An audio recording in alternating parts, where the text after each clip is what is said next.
Oi, oi. Morning. Morning, everyone. Morning. Francesca's always in the gym. I feel like every communication with Francesca's in the gym, whether it's through a training video, whether it's on our Zoom call, always in the gym. Morning. What's happening? Are you proud of me? Super Are you proud proud of you. of me? What, because you live in the gym? Yeah, mate, always. How are we all? You all right, all? What's happening, big dog? Guys, this is Ollie. Ollie's joined the team. He's he wanted to tune in today and see what we get up to as the hoodlums we are. So yeah, everyone welcome Ollie. All right. What's happening, Matty? Sweet. Hey, go on the boy. Oh, he's got complete strength cream of ice on the old. Who's that? Matt. Oh, is it? He's frozen. I think we're gonna have a good turnout today. Morning, guys. Hello. Morning. How was your posing with Marnie yesterday, Laura? Yeah, right. Fucking painful in my arm, but I did think that, but at least you got up and went. No, it's good. Everyone's been posing. Steve's been posing. Yeah. Yeah. Was with Sammy yesterday. Yeah, good that. Good, isn't he? He is.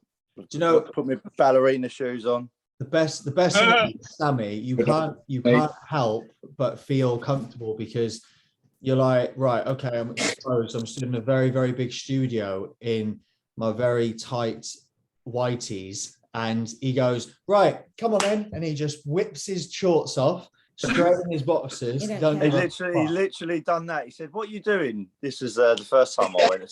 I said, I'm doing, he said, are you doing men's physique? And I said, no, I'm going to do classic. He said, okay, take all your clothes off then. I was like, all right. So I took my top off. And then he went, no, those as well. I was like, okay. So I turned around, and he was literally standing there in his pants. Yeah. Like, he beat me to it. I went, fucking hell, you didn't waste no time, did you? Yeah, no message. Mate, Yeah, he loves it. It's good. It's good though. Like that's the sort of thing you want, because like I said to you this morning, it is uncomfortable. Nobody wakes up being able to just like hit shape. Certainly from a bodybuilding standpoint. So for him to just be super, super easy and just be like, listen, I'm here with you. Do you know what I mean? Like look at my extra small boxes. Like, I've got them on as well. Don't worry about it. It's all good. Yeah. He puts a sock in his head. Has everyone seen Corey's new Barnet? Why? I know. just thinking about it, it looks very strange seeing him without the thing here. Yeah.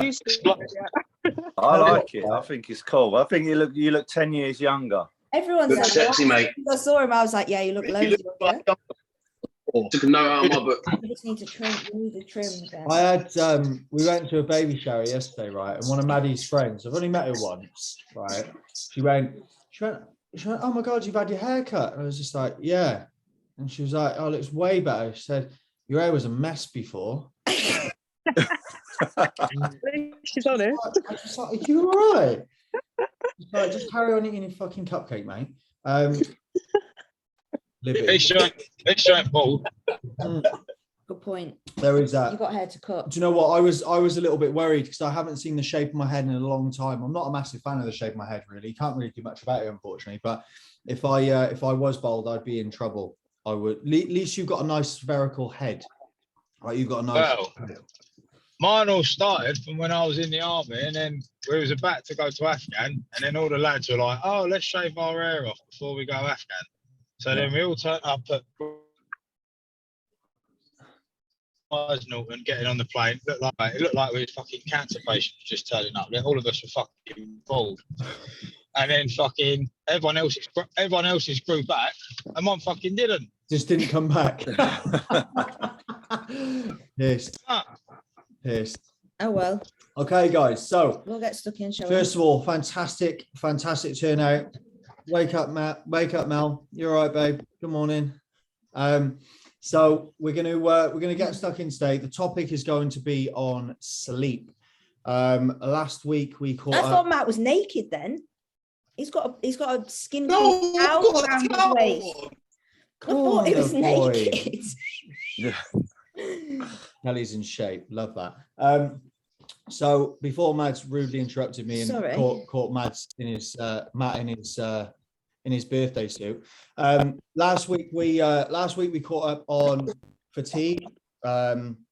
So the best topic to be catching up on after fatigue, whilst it's all fresh, is definitely sleep. Mads is going to flip the camera and share with you all, and then we will get stuck in. So That didn't work, did it? Oh, I was doing this the other day. hold on a minute, guys. It's very long. What's long? It looks really like elongated. I can see it. Can you see it? I can see it, but oh no, it's gone Yeah, now. I saw it.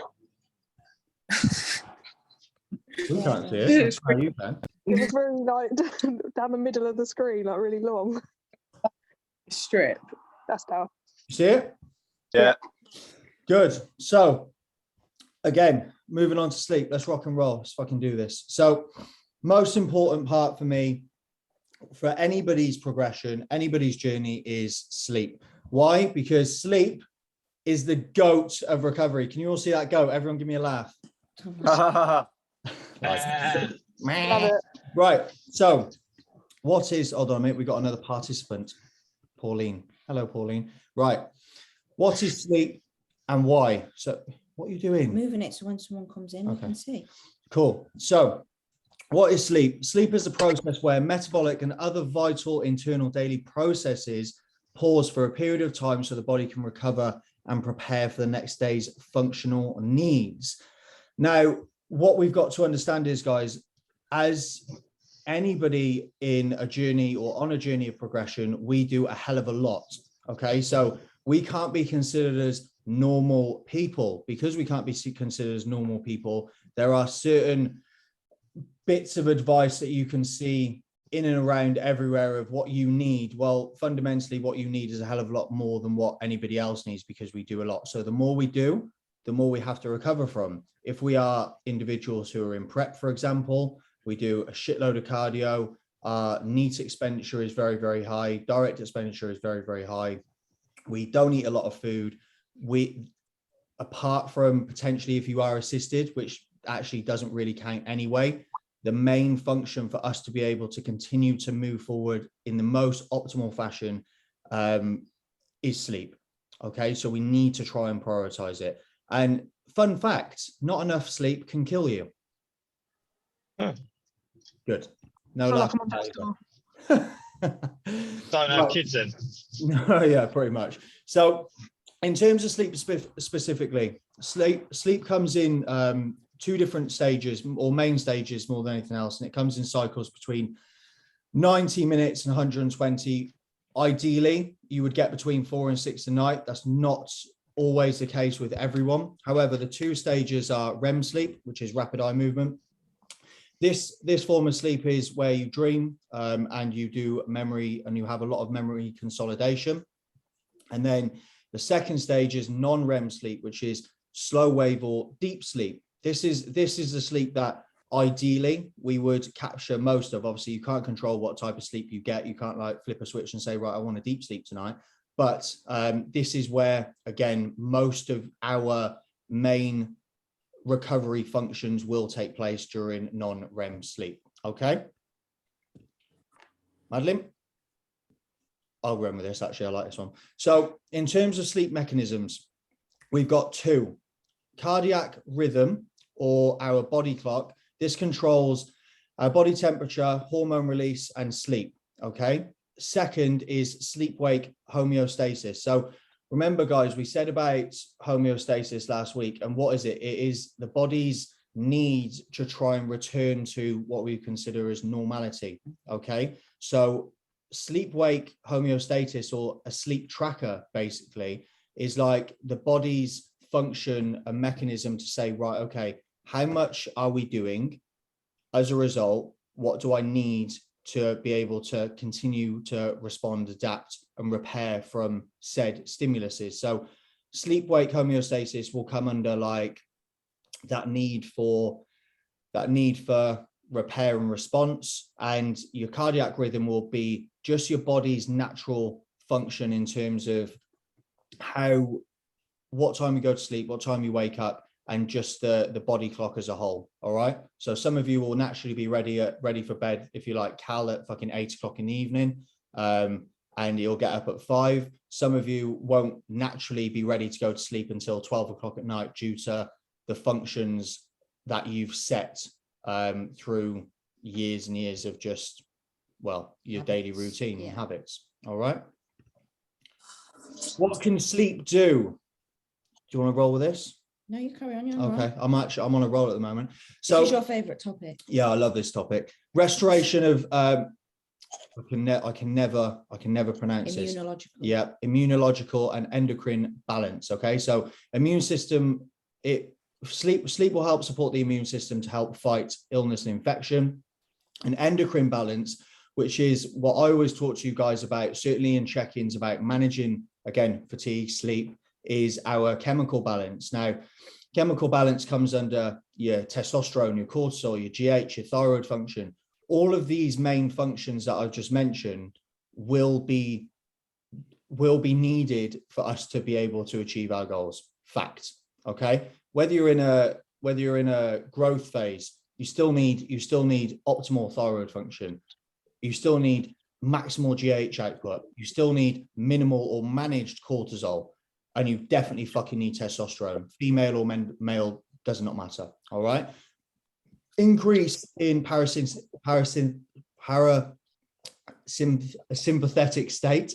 I call this the feed and breed. Okay. Manage your ability to digest and also your ability to reproduce. Okay. When you are in a parasympathetic state, you are in the most relaxed position possible. So, of course, your body is more than happy to do the main functions that it was originally designed to do, which was procreate and eat. Okay. The other synthetic state is sympathetic, which is like your fight or flight. So, at a time where, say, in the Ice Age, when we were cavemen, if we were being chased by a fucking tiger, we weren't thinking, oh, I wonder what I'm going to have for meal 4. And I wonder what Mads is going to do on my check-in. Or I wonder what the missus' underwear color is today. Do you know what I mean? It's thinking, right, I need to fucking get out of here before I get eaten. Okay. Sleep also aids nervous system restoration. So battering from training, you need consistent central nervous system restoration. Okay. Metabolic system recovery, aid learning capabilities and memory consolidation. This is like mind fog. So how many times have you guys woken up in the morning after a shit night's sleep and been like, mate, what am I doing? Like, I've just tried pouring my coffee into my Cocoa Pops. Like, I don't know what I'm doing. And that is a very, very difficult position to be in. I'll tell you why in a second, but it's massively important for our ability to neurologically invest in everything we're doing in terms of our progress. Okay. And then most importantly for us, tissue repair. Okay. What can shit sleep do?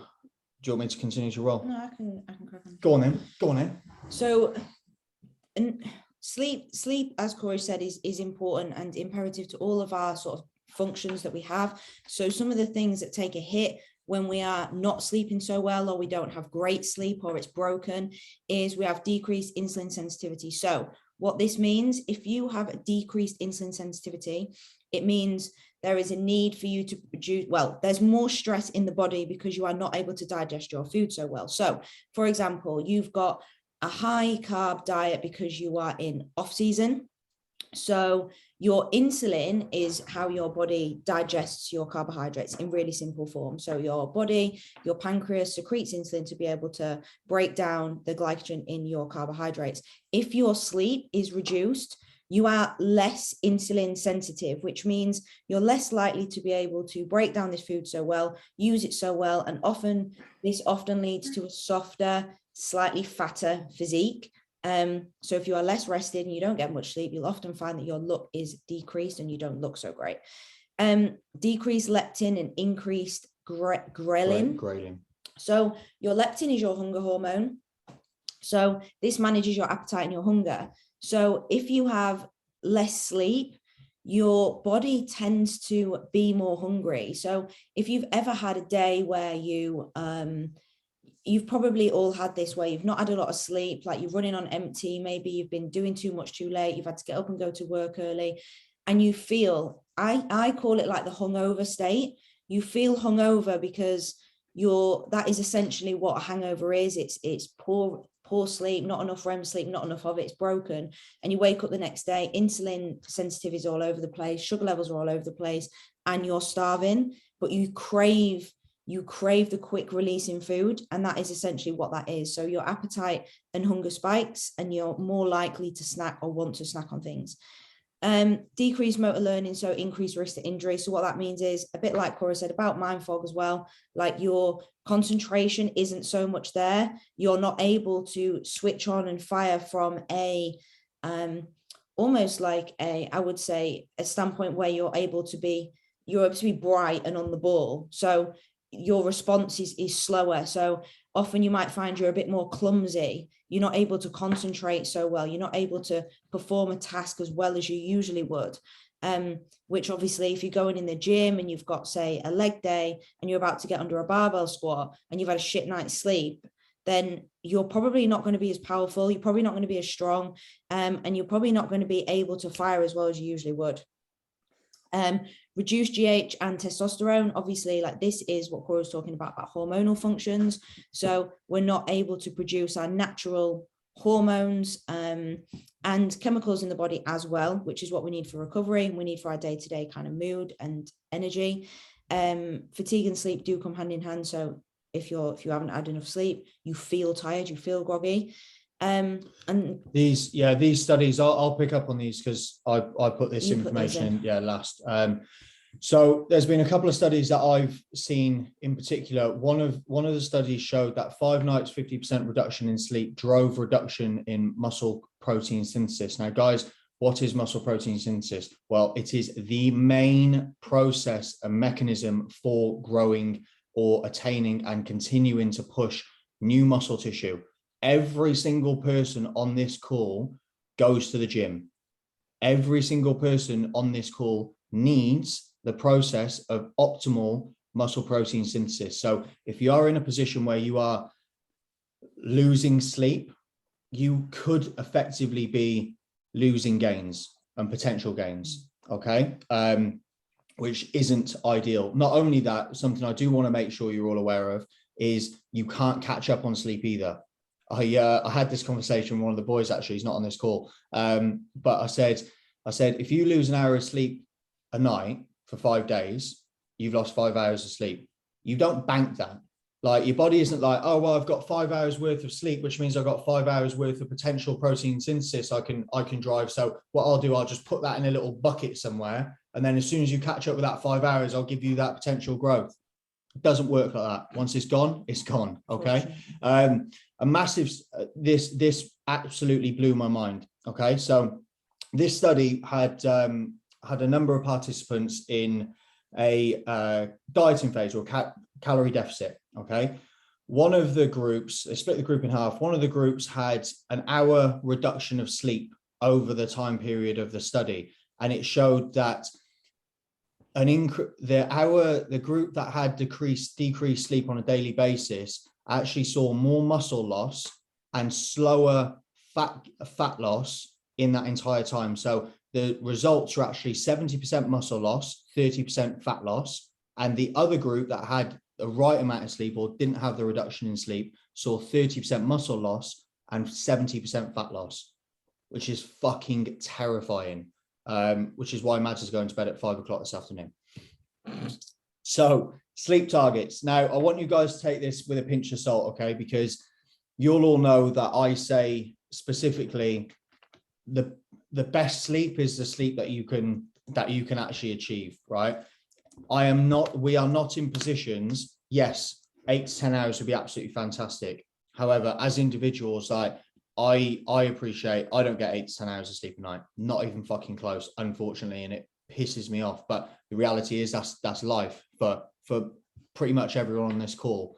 Okay. So what we need to do is be able to, and we'll talk about strategies with managing sleep and trying to catch up almost, would be to just rate your sleep more than anything else. Yes, try and put the plans in place to say, give yourself more time for sleep, etc. But quality of sleep is important again, and be in a position where you can rank sleep from 1 to 10 when you wake up in the morning. If you don't have a smart device to track your stuff, you say, okay, how do I feel today? Well, I feel absolutely fucking battered. Well, that's not very good. You probably need to improve your sleep if you're waking up and you're already tired. If you wake up and you think, do you know what, I feel quite fucking sprightly today, you're doing a good job. And we need to try and emulate and replicate that on a day-by-day basis. And that will get us into a good sleeping pattern and routine. Okay. So again, like I said, tips for more and better quality sleep. Do you want to run through this? Yeah, I do this. Yeah. Cool. And I spoke about this actually I did a post this morning on Instagram about this, about how we can set a better routine. So first one is give yourself more time. Like, I think a lot of people run out of time in the day because they find that they get to the evening, they've had their last meal or second to last meal, and they think, fuck, I've still got this to do, I've got that to do. And you end up going to bed late, and then your sleep quality or time is impacted. So giving yourself a set routine. So this is when I'm going to have my last meal. This is when I'm going to have a shower and brush my teeth. Like, this isn't just an evening routine. This is a full day routine, because we've got that journey planner and daily planner on everyone's check-ins, on everyone's trackers. And that's there for you to plan your day so that you can get your meal prep done in the morning. You can make sure that your meals are evenly spaced out so you're not eating too late. Like, you've got the opportunity to map out your day to make sure that you can get in bed at 9 p.m. And if the only reason why you haven't got in bed at 9 p.m. or 8 p.m. or 10 p.m. or whatever you set is probably because you haven't followed that daily task list and that routine. So giving yourself that routine is super, super important, and making sure that you stick to it. Like we say, that if it's written down, it's more likely to happen. If it's just in your head as an idea of, need to do this, I need to do that, it's probably not going to happen. If you write this stuff down, you've got a mental note. It's like reciting it as well. When you write something, you recite it, and you're telling yourself, these are the things I need to do at this time. So you're giving yourself the accountability. Darkness is key. So your body responds and understands cues for light and darkness. If you sleep in a room that is a bit light, you don't have the curtain shut, so the sun comes up at 5 a.m, or your blinds aren't very good, like, you don't get good sleep. So your body is like half alert, even though you're asleep. It registers the sunlight and it's half alert. So you're not going to get as good sleep when you're in a light environment. Like, our room is pitch black blinds, and it makes a difference. You want to be able to not really know what time it is when you're in that room and the lights are off. Like a cell. Yeah. White noise can be a good thing. So especially if you live in an environment which is noisy, maybe you're near a station, maybe you've got maybe you're on a busy estate with kids, I don't know, whatever it is, white noise can be really helpful to fall asleep and block that out. So there's a few apps for that. You can use Calm. There's other white noise apps, things like that, which are really helpful. They just sort of, your body drowns out to it because it's consistent. So that's something that you can do. Reduce exposure to blue light. So having your phone away from you, like an hour before you go to bed, is really, really important. Not staring at a screen. You can wear blue light blockers, or if you've got an iPhone, if you pull it down from the top right hand corner on the brightness, if you hold your finger down on that, there is a night mode or a true tone mode, and it actually just adjusts the lighting on your phone to remove that sort of toxic lighting, to reduce that blue light exposure. So that, if you don't do that on your iPhone, like, I would suggest doing that. And also just keep the bedroom for sleep and sex only. So no telly, like, do not have it as like a downtime chill space. Like, one, you struggle to differentiate like sleep and going to bed as an event, like from chill time, watching telly, studying, whatever it is. Use the bedroom to go to bed. Like, don't use it for the things, like, come away from there to watch telly, do your work, whatever. It's not good for your brain to be in the same environment for all the same things. Okay. Caffeine and pre-workouts late in the evening often disturb you going to sleep. You probably think, some people think they don't, like, I think I can have pre-workout quite late and I can sleep well, but the reality is, like, it will disturb my sleep. Whether I feel it or not, it will have an impact. And if people do have time to nap, like this would be an absolute luxury. I can't remember the last time I napped in the day, but if you can nap in the day, it does help massively with cognitive function. You tend to wake up fresher. It just resets you a little bit. So if you do have time to nap and you have breaks, then that is something that is good to sort of plan in. And you can't catch up on sleep. That isn't a thing. So a lot of people think, oh, I've not had a lot of sleep this week, I'll catch up on it on Saturday night and have a 12-hour sleep.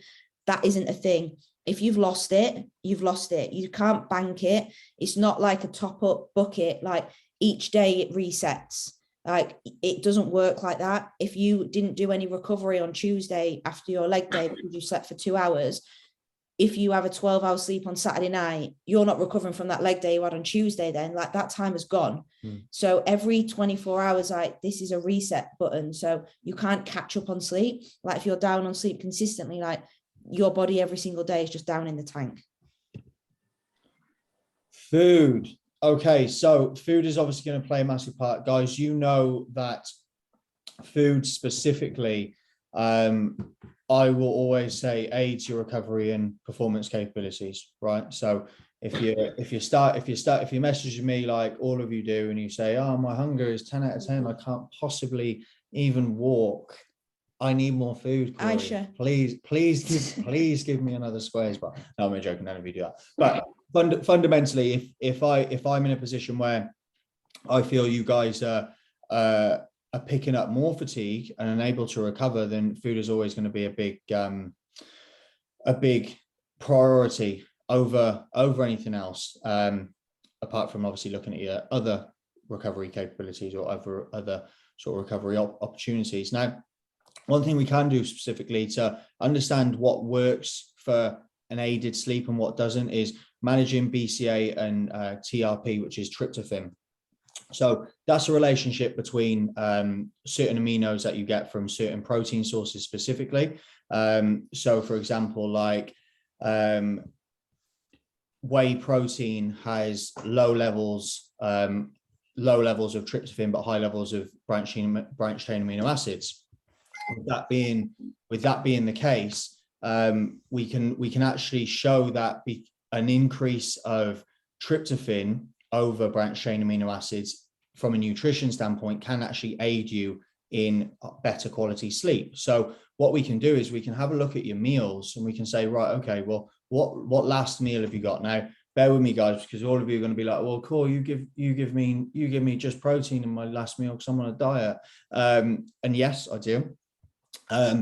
But fundamentally, we can look at things like, okay, rather than using whey protein, which is massively rich in branched chain amino acids and massively poor or less rich in TRP or tryptophan, we could say, well, let's use chicken, because chicken has higher potency of tryptophan and has a more dominant relationship with branched chain amino acids, for example. There's also a question about fats. Manage saturated and unsaturated fats. Saturated are actually good but bad for your sleep. Unsaturated are actually bad for you but good for your sleep, which is an absolute fucking piss take. But unsaturated fats blunt melatonin output, which is the daddy chemical you need and want for sleep. Okay, cheat meals too close to bedtime. Me and all of you will probably be in massive agreement with this. If you've ever had a Donny cheat meal, Domino's, like just something absolutely ridiculous, not just in size, but yeah, just everything in terms of quantity and volume. If you have that close to bedtime, your sleep will be shit. I can imagine a number of people on this call at the moment have probably had a Domino's quite close to them going to bed, wake up in the middle of the night, sweating, needing to drink 4 liters of water because of how much sodium is in it, how much fat is in it. Like, it's not a productive position for your body to be in when it's trying to recover, having to digest 4,000 or 5,000 calories worth of shit. Okay. So what we do say, if you are going to eat 4,000 or 5,000 calories worth of shit, then do it earlier on in the day. So yeah, with Mads, for example, this time last week, she ran a high day. We had her refeed meal or a adherence ward, or whatever you want to call it, cheat meal. I don't like calling it that, but we'll call it a cheat meal. She had a Five Guys post-workout and then had 2 of her normal meals after that. Okay, so we situated it in the middle of the day so then she could resume normality. That's going to aid your body's ability to obviously aid digestion. It's more sensitive post-workout. So meal timings are massively, massively important, and the type of meals as well. One thing that is very, very productive is having carbs in with your protein sources. So if you are someone who does have whey for your last meal, but you are in a position where you've got my old favorite granola, then that's absolutely fine, because carbs uptake BCAAs, which leave more tryptophan available. So you can still aid your body's ability to obviously drive chemical balance and ensure that you're supporting good sleep. Other ways that you can do it is load food in the AM, less in the PM. So you've got less. Now, this is a difficult one because this depends on timing and ability. If you're someone who trains in the evening, we're not going to load you with food in the morning. We're not going to front load your food. It's a waste of time. However, that is a way that we can do it. If, like Cal, for example, I think he's still on. He trains sort of mid-morning, so he gets a hell of a lot more food earlier on in the day, which means he's able to go to bed at literally 9 o'clock on the fucking dot. All his meals have been eaten. He has less food throughout the day, so his body's so much more relaxed, and he's in a position where he can get an optimal night's sleep, along with 400 grams of melatonin. There's also the question of thermic effect of food. Okay, so thermic effect of food is the metabolic need for processing. Okay, so fats take up less energy to digest, carbs sit in the middle, and protein takes up the rest. Obviously, training and goal depending, most importantly, guys, this is all great information, but we also have to determine, this is factual, but we need to understand that, like I said at the beginning, we aren't normal people. Okay, so thermic effect of food is massively important, of food choices and how we manage your nutrition to aid your good night's sleep. Okay, so effects of a poor night's sleep. Madeline. This comes back to what we were saying before and the disadvantages. So decrease in speed and power, like we said, in the gym, you're not going to be as powerful, you're not going to be explosive. Even getting up and doing your cardio, like for me, I haven't slept amazing for the last few nights. I slept a little bit better last night, but getting up to do my cardio this morning, I was like, wow, I feel tired, and it felt like I had to put a lot more effort in to have the same output for my cardio. Like I wasn't quite as firing as I could be. Decrease in learning new things. So we said this about neurological engagement, like you're not quite as bright, I would say. You're not quite switched on. You're a bit clumsy, a bit this, bit that. So you're not quite as on the ball. Decrease in strength. So this is why we log this as well on our trackers. Like, are you progressing in the gym? If not, you may be fatigued. That could be down to sleep, etc. Decrease in anabolic process. So I think Corey touched on sort of mTOR and AMPK last week, but essentially, like what we've already kind of spoken about is that decrease in anabolic process. You're not going to be having as much protein secretion, you're not going to be recovering as well, so you're not going to be growing. Obviously, there's a difference there, especially if you're in a dieting phase where the most recovery you can get, you want to get, because you ain't eating a lot and you're doing a lot. So if you can improve that by, like, it's the equivalent of maybe eating more food. If you get another hour's sleep, like you want to get that hour's sleep. It's going to make you feel better. It's going to improve your look, and it's going to hold on to a bit of muscle. Increase in catabolic process. So again, like what we're saying, like if less sleep, you're not able to recover as well. You're more likely to be more catabolic and actually lose muscle than recover. Body composition, again, spoken about this, how the increase in or the decrease in your insulin sensitivity, the effects of poor night's sleep and what that does, and therefore you're not able to process your food as well, you're not able to uptake your glycogen as well, therefore you've got a lot of sort of energy rolling around in the body that you're not able to process properly, digest properly, and utilize, and therefore tends to be stored as body fat, so you don't look as great. And yeah, the look is definitely diminished, and you hold more body fat, composition goes down the pan.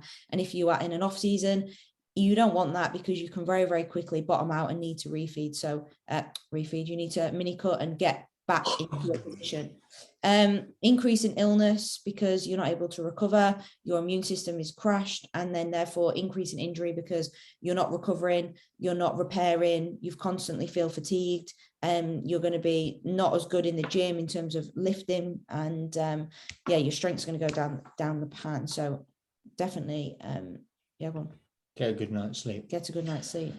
So aids and hindrances to sleep. Aids, quite simply, food choices, serotonin or melatonin. Serotonin converts to melatonin. You can use this as an assistance. It's something we've implemented for Mads, which is why I had a good night's sleep last night. Cal is somebody who implements this. It's not a black market drug, guys. It's something, again, that will something that your body naturally produces anyway. But in terms of dosaging, I advise 3 grams, 3 milligrams, sorry. But yeah, up to between 1 and 3 would be absolutely great. Routine is going to aid your sleep massively. Your body works on that clock, yeah. So if you are consistently going to bed at 10 o'clock and you're consistently waking up at 6 o'clock, your body will be ready for sleep at 10 o'clock. And when you get to 10 o'clock, it's like, right, I'm clocking off. Another one, sleep aid, CS Raw for discount. Cortisol management, Calm, CS Raw for discount. So these are, without actually trying to pump products on our discount code, guys, these are good examples of, number one, how we're going to put our body in a more relaxed state by reducing cortisol levels, or getting them in an optimal range. And not only that, a sleep aid is obviously going to help get better quality of sleep. Yeah, there's a difference between like being able to drop off and sort of being knocked out when you go to bed and not lying there awake for ages, and actual quality of sleep. So sleep aid has got things in that help you go into deeper sleep pathways. So your quality of sleep is better. You tend to wake up feeling a lot better. You go into a deeper sleep, you get more REM sleep, like that. That's what that does. Melatonin doesn't necessarily increase the quality of your sleep, but it helps you to sleep. So it helps you to go into a sleepy state, and it helps you to actually go to sleep, which obviously if you can then sleep, your chances of having a better sleep are then better. But there's different things here. There's quality of sleep and actually getting to sleep and time of sleep. Cool. So hindrances, caffeine, obviously, alcohol, very much so, performance enhancing drugs. So estrogen can control the hypothalamus dysregulation and body temperature. Compounds reducing this are no good. So anything for you assisted guys that will deregulate or reduce your estrogen efficiency. To be fair, females are just as susceptible to this, depending on birth control, I would say. But estrogen decrease, again, will completely fuck your hypothalamus, which is your body's ability to manage body temperature. A good example of this, guys, for some of you potentially more experienced guys, tren directly affects HCT, and will massively fuck up your body's ability to manage temperature gauge, and also melatonin effectiveness or production. So you'll be in a position when you're asleep where your body will be going all over the fucking place, which is why you get things like hot sweats. So any of you guys who have heard that sort of trend night sweats type situation, it is very, very much the case, and something that I actually really struggled with last year. So yeah, it's a real thing, I promise. Okay, so this was more for shift workers, to be fair. I thought this was super appropriate because there's a few people who've asked me. I think Vicky asked me yesterday, Demi works shifts. I know Steve works shifts. There's a lot of people whose routine is all over the place, and they say, right, my routine is all over the place. So how do I manage that? Because sometimes, like if you work nights, and I've done it previously, your day is backwards, right? So a normal day, someone will get up, have their breakfast, go to work, and then their free time is in the evening to go to the gym. When you work night shifts, it works the other way. You get up, your free time is usually before you go to work, then you go to work, and when you get back from work, you go to bed. If you did that on a normal day shift, people would think you're weird. If you got up at 3 o'clock in the morning, went to the gym, then did your day shift, came home at 6 p.m. and went to bed, like that wouldn't be normal. So your day is flipped on its head. Now, that means, especially if you work different shifts, like days, nights, or blocks of days, then off, then nights, whatever, your routine constantly shifts. So setting a day routine and a night routine, I think, is really important. So at least it's consistent. Instead of being like, fuck, I'm on nights tonight, so what am I going to do about my training? You need to set yourself 2 routines, one that's day and one that's night, and also like a transitional one. So when you transition from days to nights, I find that the most challenging with people, because it's like, well, I'm transitioning from days to nights, so my sleep window is either shorter or longer, and therefore where do I eat my meals? Because I go from eating them in the night to the day, and you either miss a day of meals or you almost double up. So where do you fit that?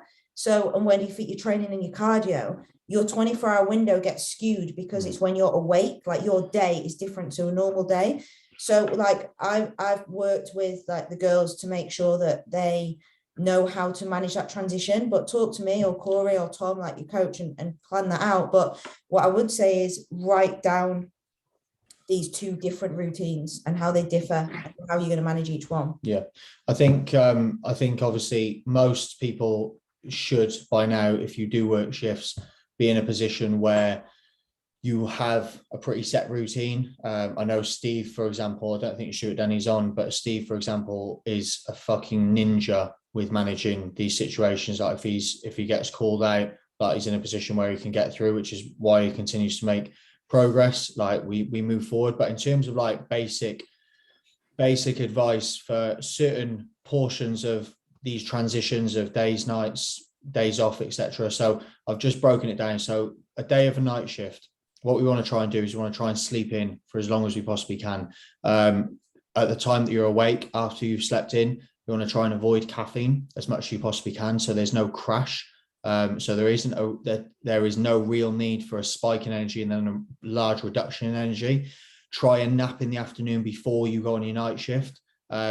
Again, this is something that I used to employ when I used to work nights as well. So, and I've been doing this forever. So always a bit of trial and error. During night shift, I used to try and stay active as I possibly fucking could. I would have caffeine early on. So as I'm pretty much starting, which would normally be within a couple of hours that I'd be normally going to bed, I'd be introducing caffeine then. A lot of people won't be told that they're allowed to nap during a night shift. However, I would always find the time. Apologies to my previous employers if you're ever watching this. And limit light exposure when finishing. So my priority once I finished that night shift was to get back to bed as quick as I possibly fucking could without looking at anything. Most of the time I wouldn't look at my phone. I wouldn't do anything. So I wouldn't want any sort of any sort of stimulus. The thing is, if you're coming back when everyone's starting their day, you're picking up on what everyone is doing moving forward into the day, which stimulates you, which gets you thinking. It's one of the reasons why if you're somebody who thinks a lot and generally has a lot to do, you're better off before going to bed. If you've got things on your mind, write it down in a book and just go to bed. So you can place it and move it and leave it alone. Problem is, if you go to bed and you're high of stimulus and high of thought, you ain't going to get a productive night's sleep. Between night shifts, turn nocturnal, avoid light. Remember, some sleep is better than no sleep at all. So if you feel like, oh well, what's the point in going to bed? I've got to go and do this. Like, if you can squeeze in a half-hour nap every couple of hours throughout your busy day, because I know what it's like when you come off nights and you've still got things to do in the day. It's just like, well, it's fucking 6 o'clock now. I was supposed to do this at 8. I'll just go home and have breakfast and I'll just try and crack on. Nap, like anything. Because remember, our body needs sleep to hit the reset button, and anything is better than nothing. As I said, get into bed and sleep ASAP after night shifts. Okay. So as soon as you finish your night shift, to get yourself back in the body clock and back in your routine, which you had already set, 2-hour nap after night shift, get outdoors straight after that and get back to normal bedtime routine. So if you go to bed at 10, you finish your night shift at 6 o'clock in the morning prior to that, sleep till 6 till 8, get up, get shit moving, keep going, work through that day, then get straight back on your normal bedtime routine. All right. Training, manage fatigue accordingly, and auto-regulate. So if you guys are battered, like seriously battered, we spoke to Demi about this specifically. She's just started prep. She's got cardio she needs to do, like non-negotiables. well, the reality is there's going to be a need for her to do those, otherwise she's not going to achieve her goals. So with that being the case, we have to be in a position where we auto-regulate what she's doing from a fatigue standpoint to ensure that she's not putting herself in the ground. Because remember, high stress, high fatigue, no results. Okay. And then nutrition, manage your needs, continue with the same setup, do not fast at all. I eat when I'm awake. I don't eat when I'm asleep, obviously. So in that time frame, I would try and stick with my days being my nights and my nights being my days. I would just eat accordingly to where those meals were. And if necessary, due to a longer period of time and us not being able to nap, again, nutrition being the main source of recovery, we just distribute food a little bit more separately or a little bit wider. So you have 8 meals instead of 6, but they just won't be as big. Questions? Can you hear me? Yes. Can you please order me some, or where can I get some mellow what? The other drugs aren't working. We'll speak to you privately. Thank you. There you go. Look, go on, Cal. Cal is the main distributor for the southeast of England. Yeah, way out. So what do you think about that, guys? Anybody is not getting enough sleep on here, apart from the fact that you actually physically can't because you've got responsibilities, kids, and all that sort of stuff? I'm too hungry. Yeah, I wake up in the middle of the night a lot. Yeah. I get to sleep okay, but I wake up between 3 and 4 for about an hour. Yeah. I just can't. It kills me. Do you find that your sleeping routine is a bit all over the place, with a sense of like one day you'll be able to get to bed at after sensible time, and then the next day you'll be awake until 1 o'clock in the morning? No, I'm pretty much always in bed for 9, 10 o'clock. Well, you can't be out then, Laura, unfortunately. Sorry. I know. I'm a lost cause. You're definitely not a lost cause at all. I think doing things that there are practices, there are nutrition practices. You're also like, if I'm gonna speak on how much I know about your journey at this very moment in time, like I know that you are absolutely melting through food at the moment.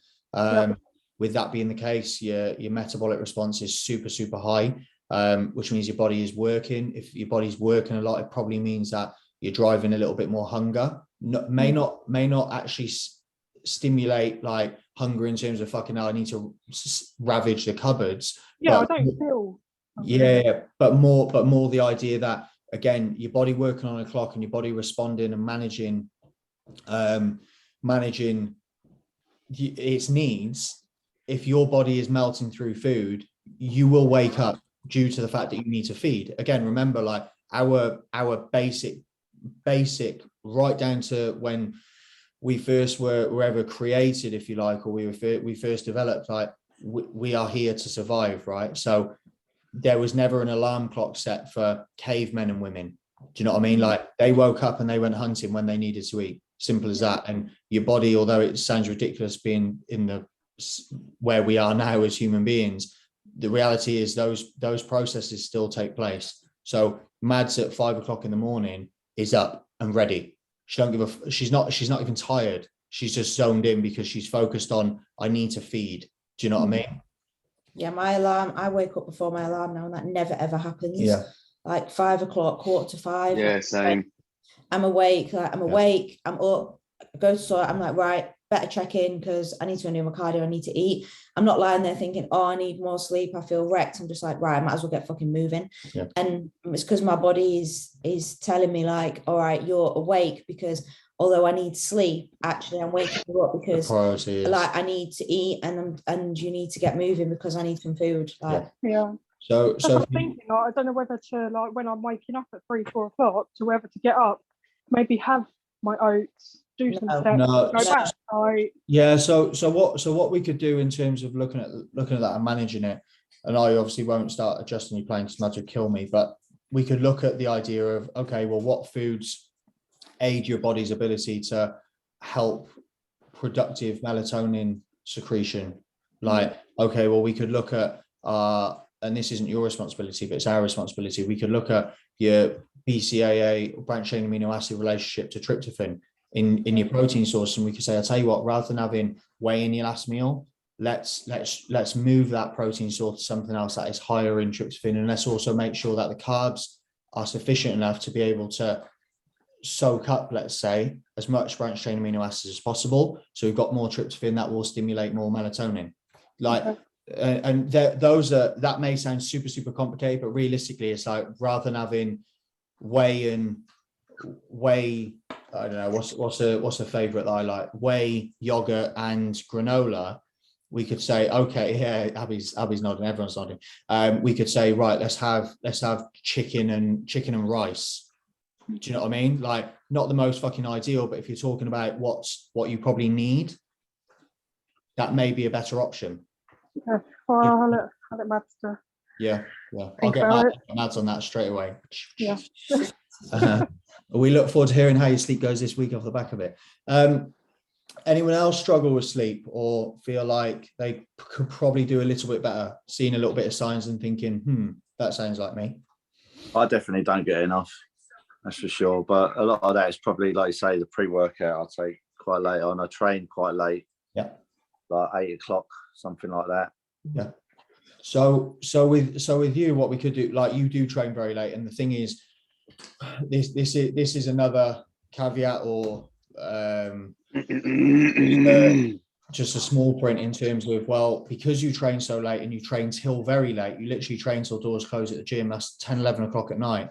Like, you need to be able to finish training, relax, eat, feed, repair, and then get into bed. Like, it's a lot to do in a very, very small window. One thing you can do as well, like, a lot of people's training, because a lot of people train after work in the evenings, they'll have 2 meals afterwards, so have their post-workout and then their last meal.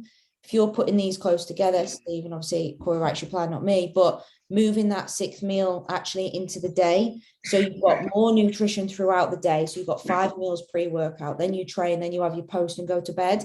So you're not up as long eating, and there's less nutrition and food before you go to sleep. Yeah. And actually, you'd probably appreciate that meal a little bit more in the day because you're hungry for it.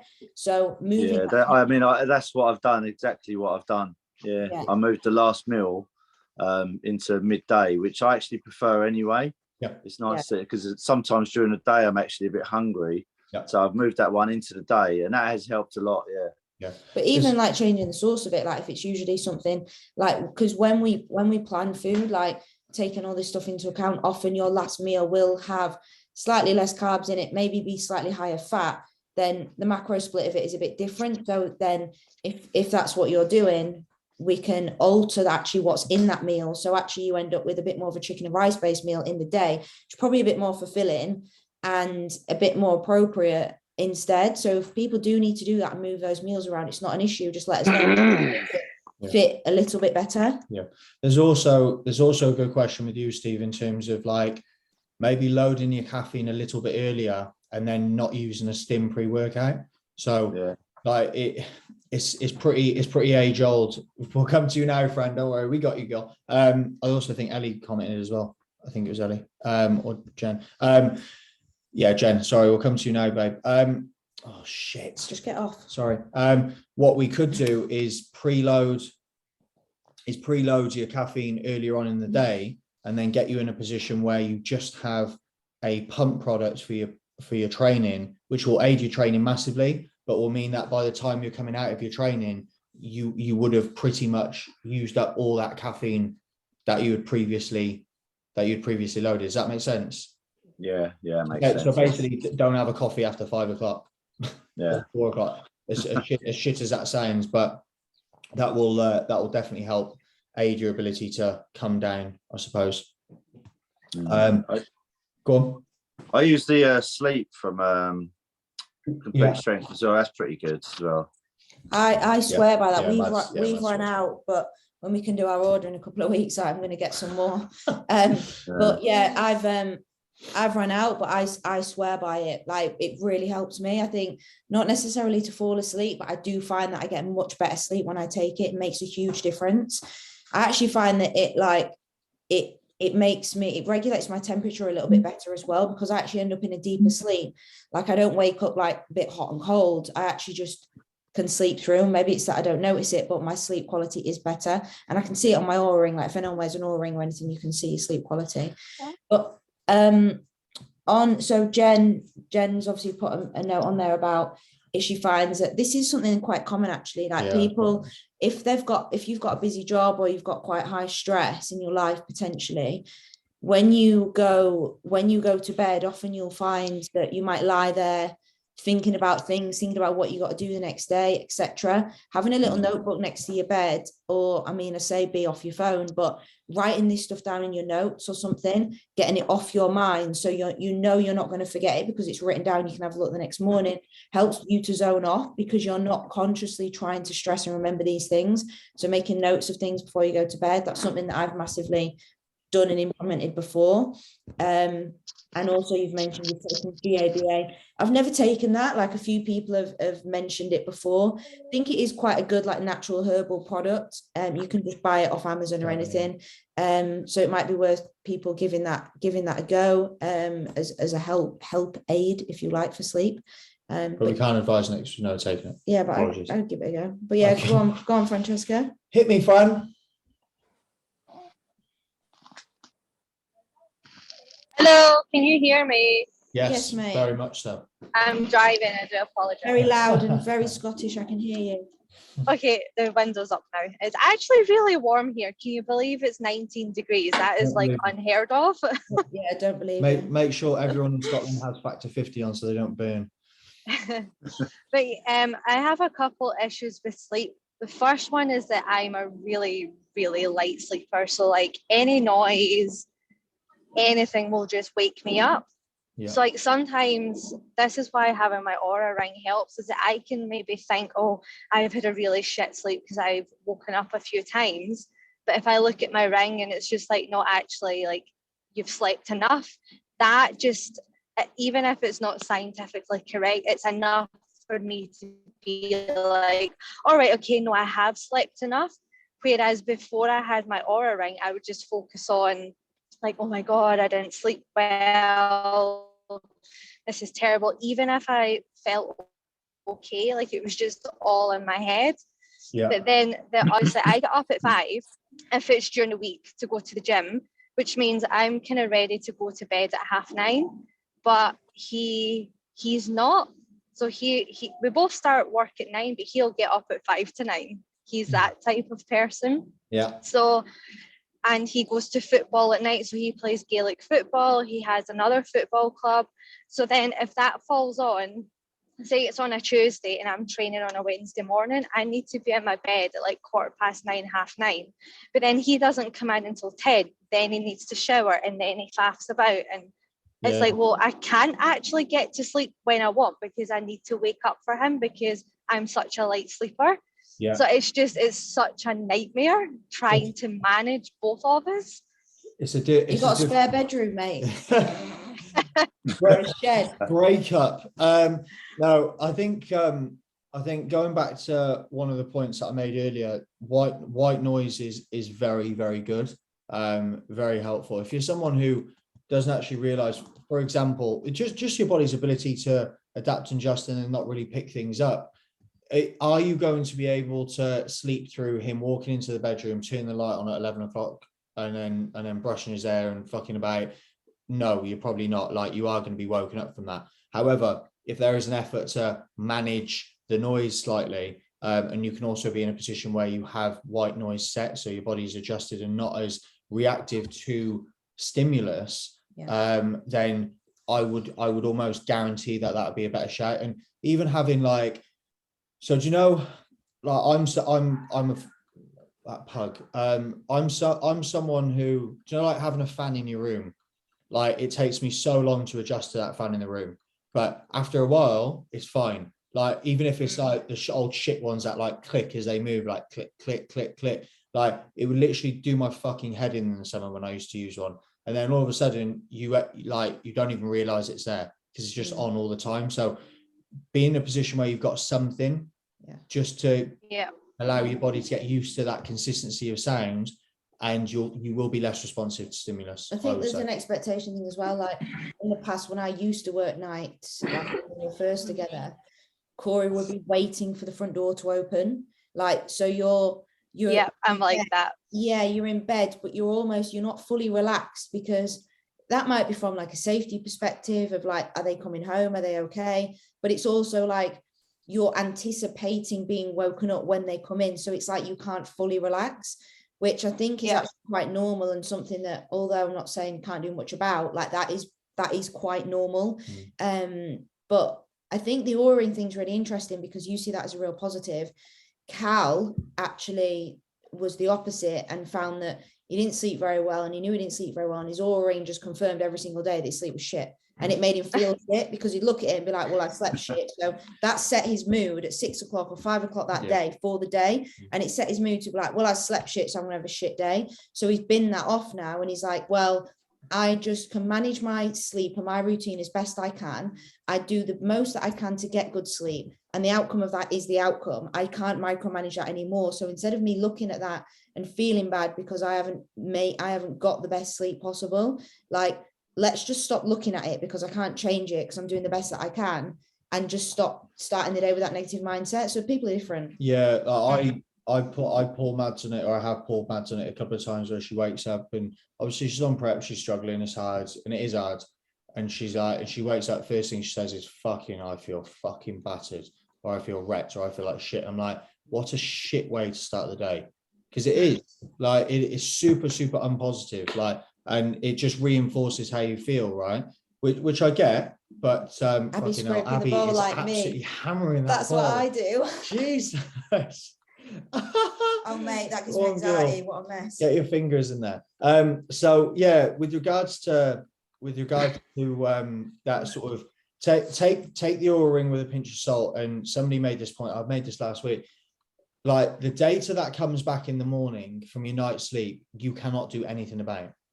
Like, you can't change it, you can't reverse it and try and get a better night's sleep. You can't drink less water so you don't get up for a wee more in the evening. Like, you can't do anything. So yes, it's important data to move forward with, if you can see the consistency and patterns of, I'm constantly going to bed later, but you also can't manage your routine off the back of what the Aura-ring advises.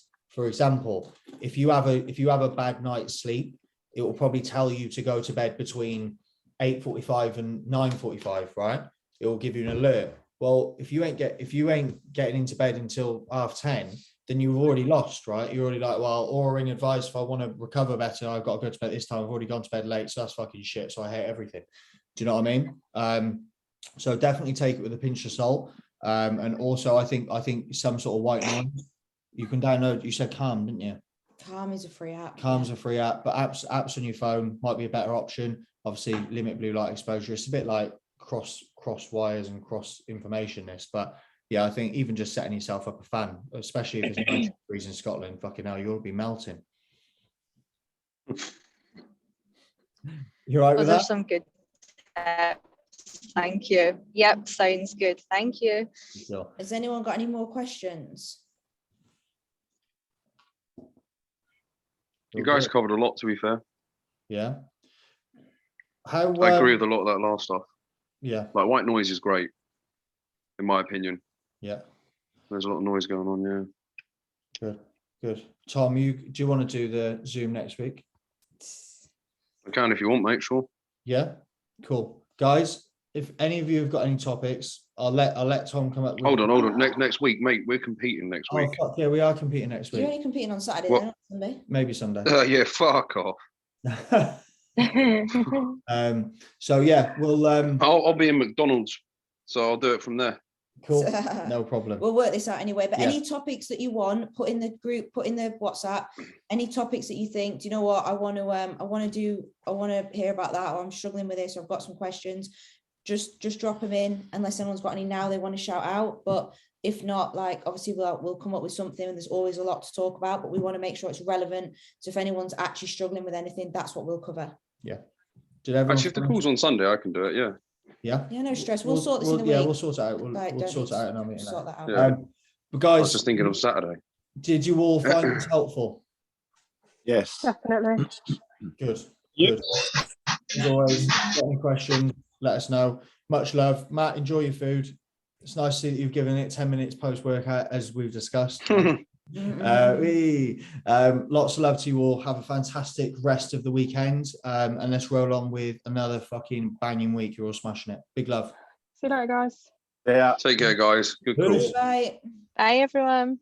Bye.